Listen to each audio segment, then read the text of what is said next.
All right, so welcome to today's tutorial. So we're going to proceed solving these questions. So this question is an inequality, but of course it also has the absolute value symbol, meaning you also have to put into consideration the absolute value rules when you're solving equations involving the absolute value symbols. All right, so let me just increase the size of the pen. Okay. All right, so this is an inequality, like I said. Let us quickly begin. So for a question like this one, let me write it again here. So we have the absolute value of x over x minus 3 less or equal to 2. So when you have such an equation, you don't cross multiply. You first have to take this 2 to the other side of the equal sign. But before you do that, you have to take into consideration the rules that you have to follow when you are dealing with absolute value or absolute value or modulus value equations. Okay, so if you have anything which is in this format, let's say you have a, the absolute value of a is less than, let's say you have k. So when you have such equation, this is supposed to be written, because we know to say this absolute value, rather this a in the absolute value symbols can either be a negative or a positive number, because we know to say the absolute value of a is equal to a, and even the absolute value of negative a will still be equal to a. So meaning what is inside the absolute value symbols here can either be negative or positive. So what that means is that we're going to say the first equation that we're going to have is going to be a, which is a positive a is less than k. And then we're also going to have the second equation, which is going to be for the negative a. So how do we write that? We say negative a is also less or equal to k. Then you solve these two equations separately to find the solutions. So this is exactly what we're going to do with this equation as well. So we're going to say x over x minus 3 is less or equal to 2. We also have the second equation, which is going to take the negative form of what is under the absolute value, which is just going to be negative x over x minus 3, we say less or equal to 2. So let's now solve the two equations separately. So I'll take the first equation, which is this one here. So for the first equation, like I said, when you're dealing with inequalities, in most cases, when you cross multiply, you might end up getting a wrong answer sometimes. Yeah, so you might end up getting a wrong answer. So what you do is you take this number that you have on the right to the left side there, where there's x. So we're going to have x over x minus 3, and then we say negative 2 less or equal to 0. Yeah, so now let us solve this equation.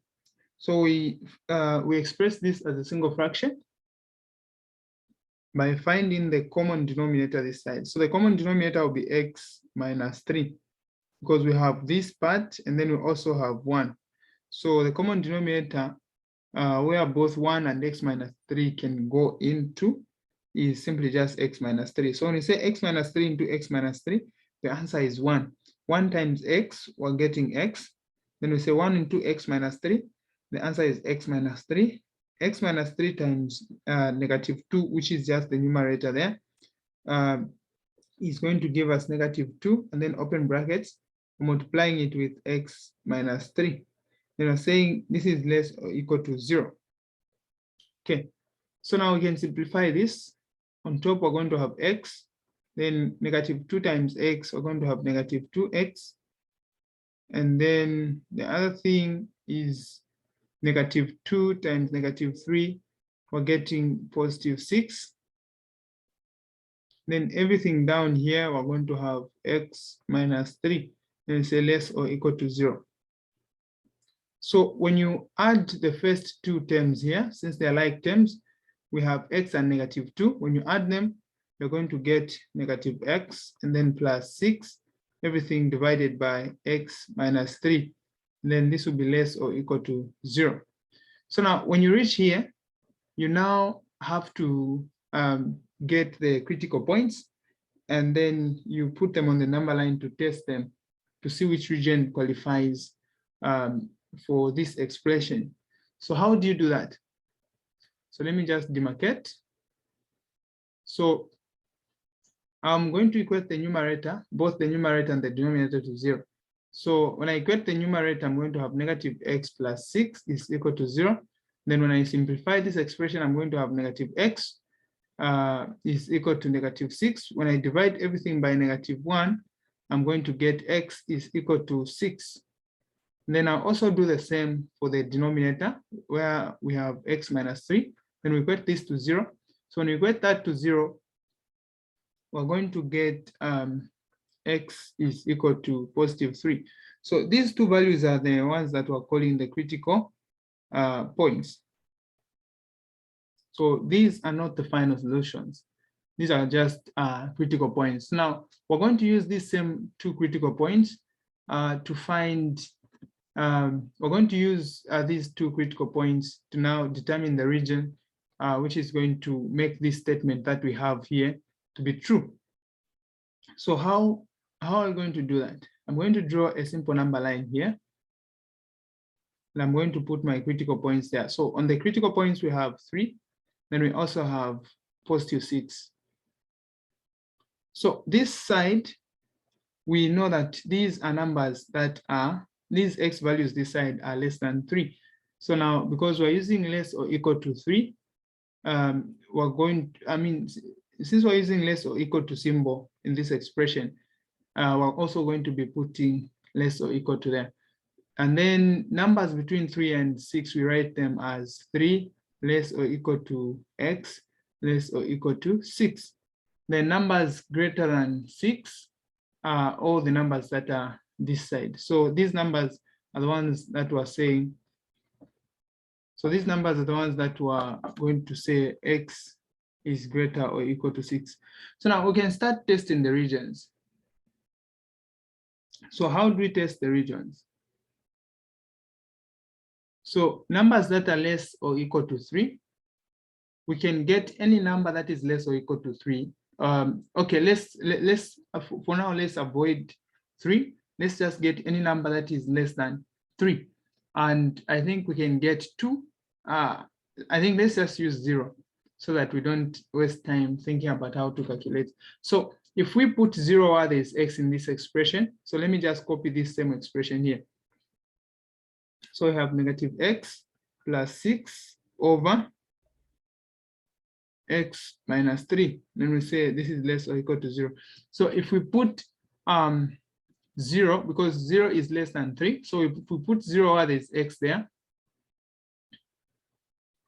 So if I put 0 where there is x here, I'm going to have 0 plus 6, which is going to give me +6. So I'm just going to write a positive. And then if I put 0 where there's x there, I'm going to have 0 minus 3, which is going to give me -3. So I'm just going to write negative as the denominator. So we have positive divided by negative. So positive divided by negative, the answer that I'm going to get is going to be a negative. So when you divide a positive number and a negative number, the answer that you get will be a negative number. So now you have to ask yourself one question. Is a negative number less than, following this symbol here, is a negative number less than or equal to 0? The answer is yes, which implies that this is one of the regions that we're looking for. Let us try to test the region between 3 and 6. So we get any number that is between 3 and 6. We can even get 4 or 5. So if I get 4 and put it where there is x in this expression, I'm going to have -4 plus 6. So -4 plus 6 will give me, so -4 plus 6 is going to give me +2. So +2, I'm not going to write +2, I'll just write positive there. So I'll also do the same on the denominator. I'm going to replace x with 4. So if I put 4, I'm using 4 because I know that 4 is between 3 and 6. So if I put 4 as x there, I'm going to have 4 minus 3. So 4 minus 3, the answer will be a positive answer. So I'm going to put a positive as the denominator. So positive divided by positive, the answer will be positive. So now, is a positive number less than 0? If it is a positive number less than 0, the answer is no. Hence, this region is rejected because when we get any number between 3 and 6, the answer that we're getting is positive, which is not making this statement true. So let us test any number that is greater than 6. So we test any number that is greater than 6. We can even get 7. So when we put 7 where there's x here, we're going to have -7 plus 6. So -7 plus 6, the answer will be -1. So -7 plus 6, the answer will be -1. So I'm just going to put a negative there. Then I'll say over. And then we also put 7 there. So we're going to have 7 minus 3. So 7 minus 3, the answer will be +4. So I'm just going to write a positive there. So negative divided by positive, the answer will still be negative. So is a negative number less than 0? The answer is yes. So this region is also making this statement to be true. So the region or the range of values of x that we're looking for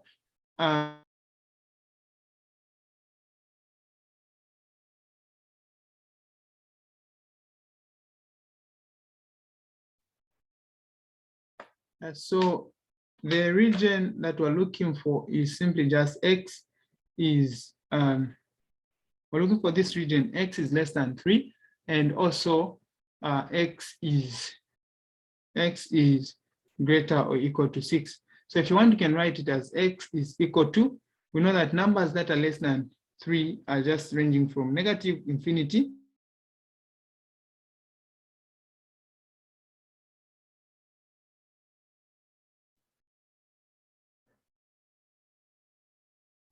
Okay, so I was saying, so this expression here can also be written as x is equal to -infinity up to 3, but because we're saying less or equal to 3, meaning we're going to use a closed bracket at 3, then we say union, we are again starting from 6 up to +infinity. So you can either write it like this or like that. The answer is still the same. They both mean the same thing. Okay. So this is exactly what you're supposed to do. Do we have any questions before we solve the next equation? So we have solved this one. We are now supposed to solve this other one here. Do we have any questions on the first equation?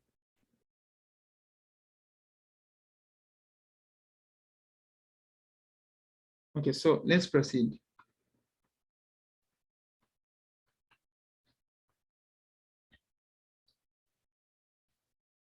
No, sir. Okay.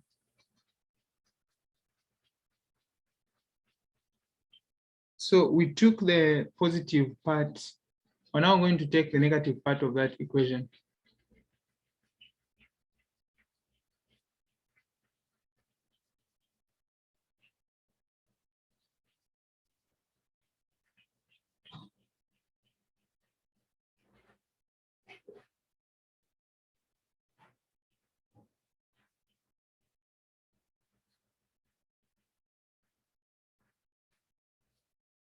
Okay, so now we took the positive part. Remember what I said?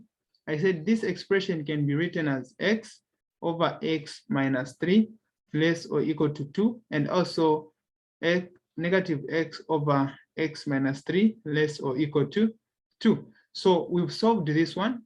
we now have to solve this one.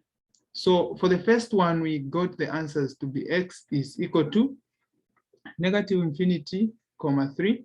This is the for this equation here. We got this as our answer, and then we say union 6, comma positive infinity. This is what we got.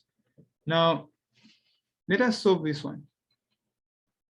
So solving this one, we're also going to do the same. We take this 2 on the right, we take it to the left. So we're going to have negative x over x minus 3.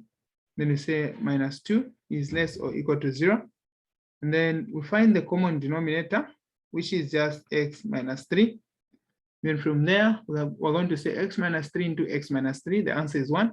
1 times negative x, we're getting negative x.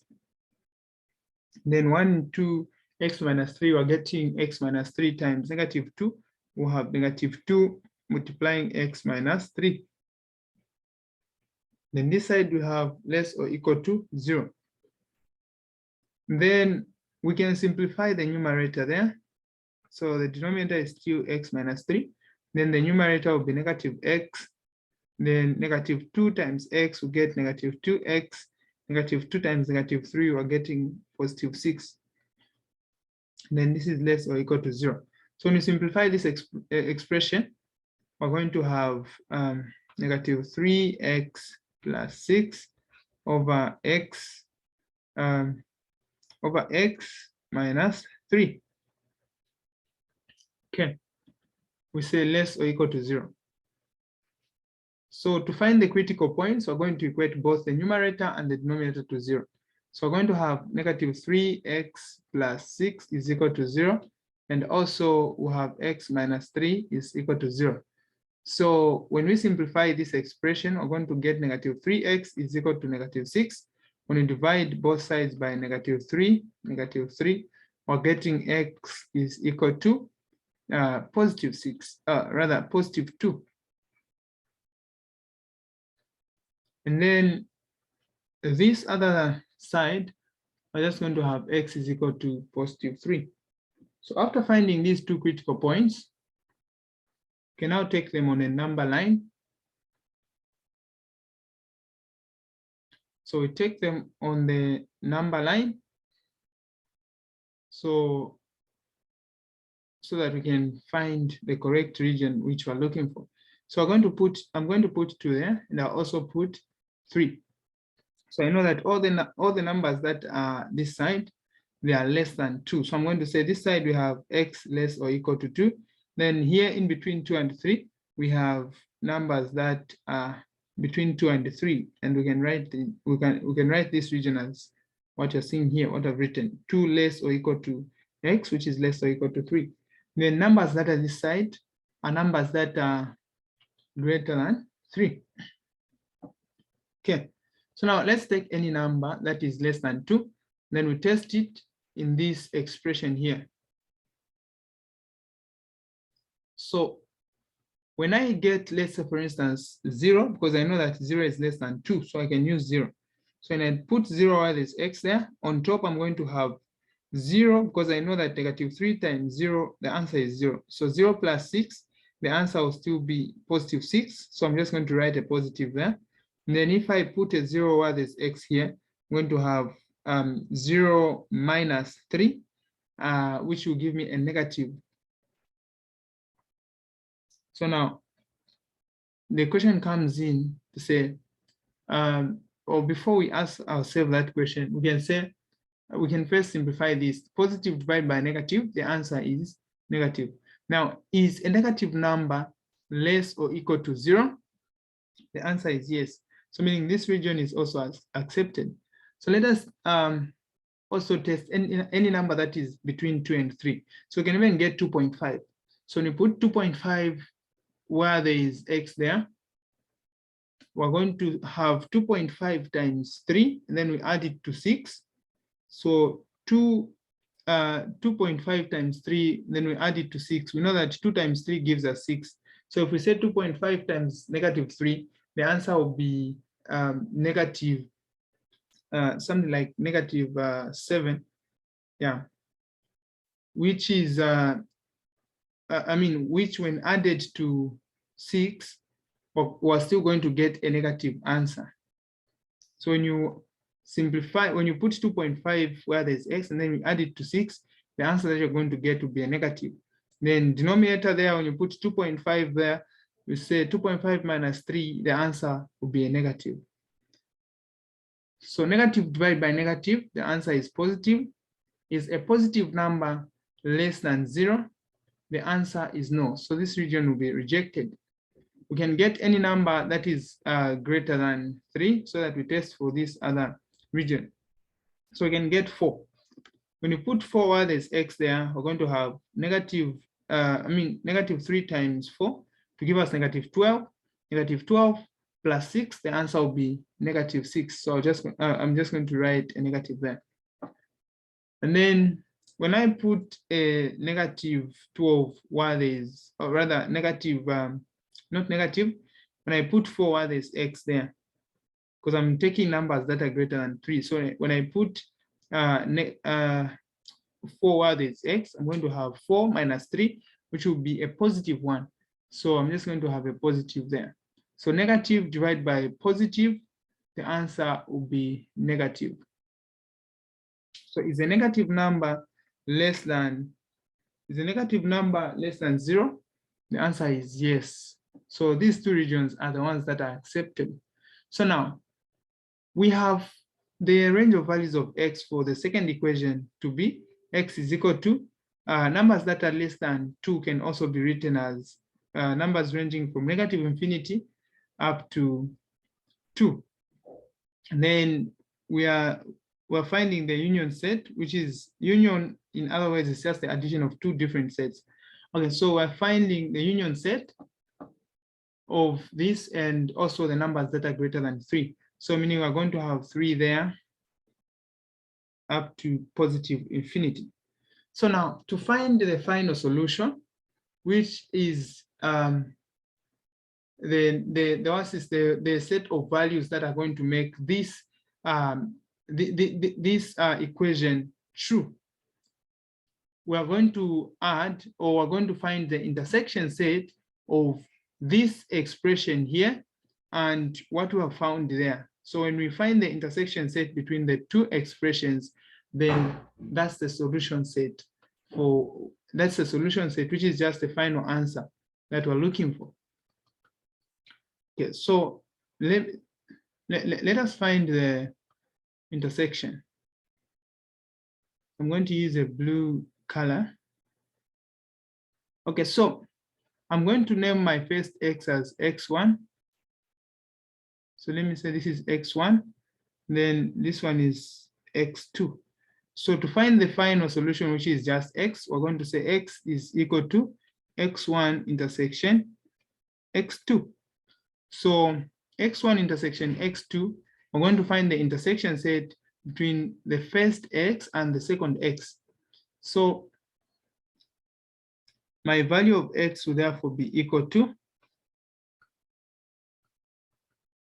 let me just erase this part.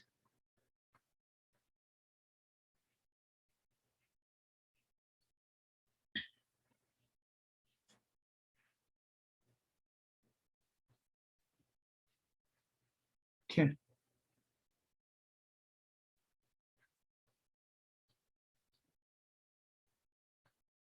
So the value of x, or the solution set, is now just going to be the intersection set between what we found there and what we found for the first equation. Okay, so the intersection of these two equations will be from negative infinity. Then we get the smallest number between the two sets. In this first set, we get the smallest number. So in this first set, the smallest number is 2. We have 2 there. We also have 3 there. So I'm going to get 2. Then I'll close. And then I'm going to say union. Then in the next set, I'm going to look at the biggest number.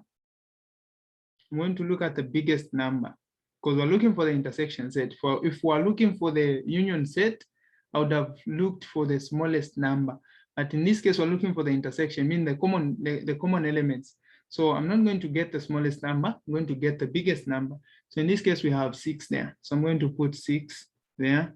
Then we say, comma, positive infinity.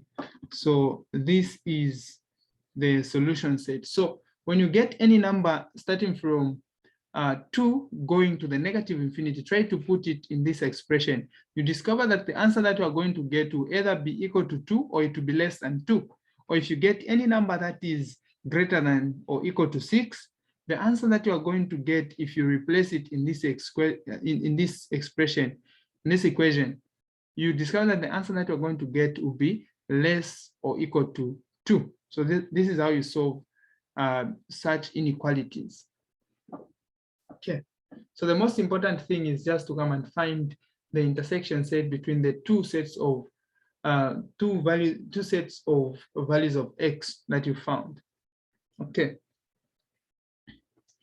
let's look at question 3. So this is question 3A in the assignment. And then tomorrow, rather on Wednesday, we're going to proceed with the other questions. I'm sure on Wednesday we'll be done with this assignment, so that so that on Friday we just begin a new assignment, which is assignment 2. Okay, so for question 3, this is also straightforward. Okay, so I think let's do this. You can just join using the same link. Let me just change the time because it's showing that we're remaining with 10 minutes. So let me just change the time so that at least we have enough time to solve the whole question without stopping. Okay.